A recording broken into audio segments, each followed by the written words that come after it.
Dia telah diintimidasi sedari kecil. Hanya karena memiliki 3 mata. Anak lain mengejar dan memanggilnya monster. Anak laki-laki itu didorong sampai terjatuh. Mereka mengambil batu lalu melemparkan ke arahnya. Batu itu mengenai mata ketiganya.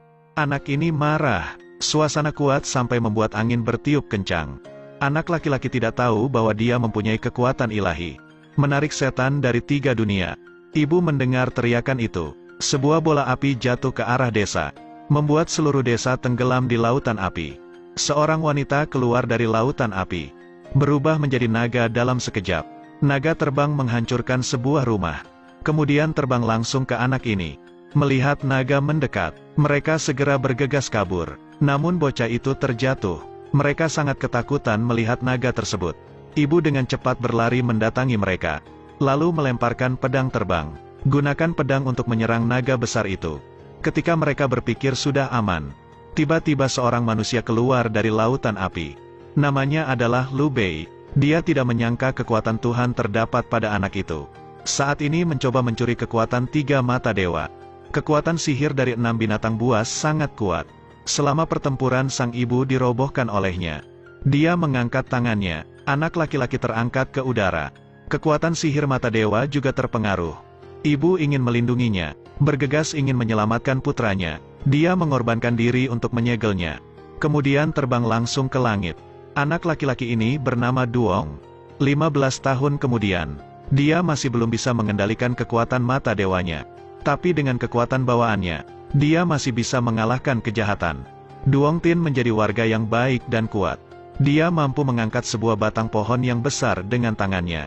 Dan menghajar preman di sana, karena mereka ingin mengalahkan Duong Tien. Mereka naik gunung untuk melihat pedang ajaib. Tiba-tiba mereka jatuh ke dalam jurang. Saat ini aliran pasir naik ke atas. Kemudian genangan pasir menelan 2 orang itu dalam sekejap. Ternyata aliran pasir ini adalah reinkarnasi dari Raja Binatang. Duong Tien dan Tim Mei berada di jalan bersama. Mencari permata teratas. Karena ingin membuka kekuatan mata dewa. Tepat saat mereka sedang istirahat, Xiao Mei ingin menghentikannya. Lalu dia mengikat tangan dan kakinya. Juga mengkritiknya karena terlalu berisik. Dengan cepat menutupi mulutnya. Tapi kemudian dia mencium bau berbahaya. Seorang anak laki-laki muncul dari belakangnya. Anak itu menggonggong pada Duong. Pertama kali aku bertemu dengannya. Dia berkata mengingat pria tua tahun itu. Pu adalah dewa penjaga di istana Kuang Han. Doung mengajak anak itu untuk berkelana. Anak laki-laki itu bernama Hie Tin. Mereka melewati batas sungai bersama-sama. Sesudah berada di pulau lain. Jika mereka ingin pergi ke gunung, maka harus melewati gerbang ini. Namun mereka tidak diizinkan untuk masuk. Doung mencoba membujuk penjaga itu. Penjaga itu masih ogah memberinya izin untuk masuk. Kemudian mereka memasuki sebuah rumah. Mereka tidak melakukan apa-apa. Duong Tien harus lewat melalui 4 gerbang gunung berapi. Baru setelah itu dia bisa naik. Penjaga gerbang pertama hutan sangat ahli menggunakan pedang. Kalahkan musuh dalam sekejap. Penjaga gerbang kedua dari sistem tipu daya. Membuat api dengan tangannya. Penjaga gerbang ketiga gunung memiliki 2 penjaga. Senjata rahasia mereka adalah cakar besi dan kapak ganda. Dan gerbang terakhir yang paling sulit, penjaga sistem angin misterius. Dia bergerak dengan kecepatan cahaya. Sebelum musuh bisa melihatnya, mereka telah dikalahkan. Duong Tien melewati pintu yang pertama. Kemudian dia ditendang dengan keras. Dia memasuki lagi gerbang itu. Duong kalah dengan cepat. Dia mencoba masuk ke gerbang kedua.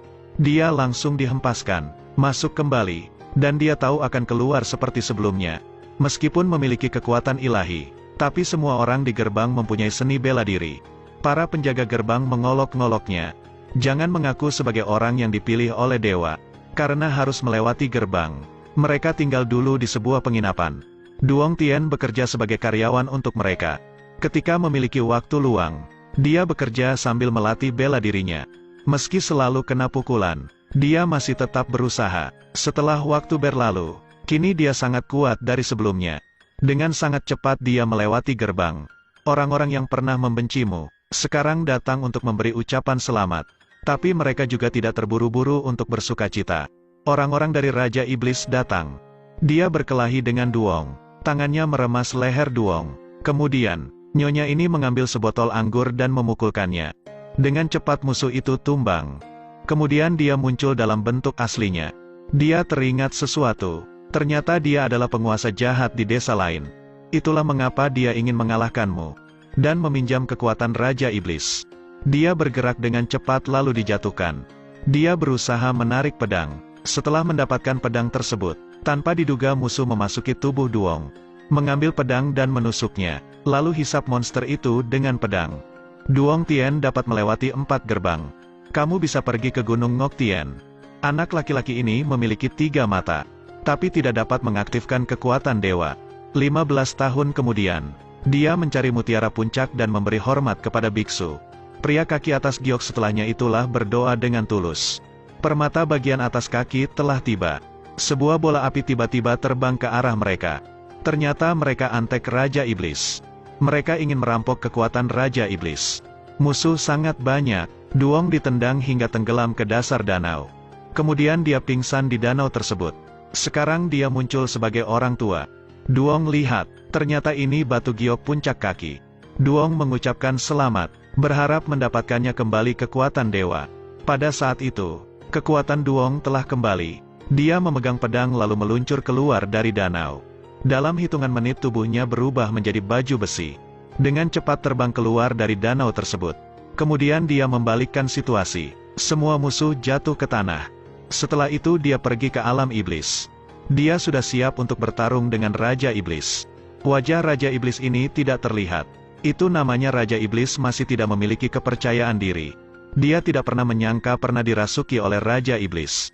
Kakinya mengangkat dagu Duong, kemudian menendangnya dengan keras. Duong terlempar ke tanah. Raja Iblis mengulurkan tangannya, lalu menyerap kekuatan dewa dari mata Duong. Tidak lama kemudian kekuatan ilahi itu terkuras. Kemudian dia sukses mengembalikan bentuk aslinya. Dia berhasil terbebas dari segel ibu Duong. Mei datang untuk menyelamatkan Duong. Lalu keduanya bergegas kabur. Raja Iblis mengeluarkan lagi kekuatan bola, yang membuat dua orang ini jatuh. Kemudian ada bala bantuan datang. Kelompok tentara itu bergegas ke arah mereka. Sekarang Master Seni Bela Diri berkumpul di atas gunung. Cepat buru-buru membantu Duong. Mei terluka karena melindungiku. Kini Mei telah meninggal dan menjadi abu. Raja Iblis itu mengeluarkan tombak besar. Kemudian akan menebas Duong. Tahukah kalian bahwa Duong Tien adalah karakter utama di film ini?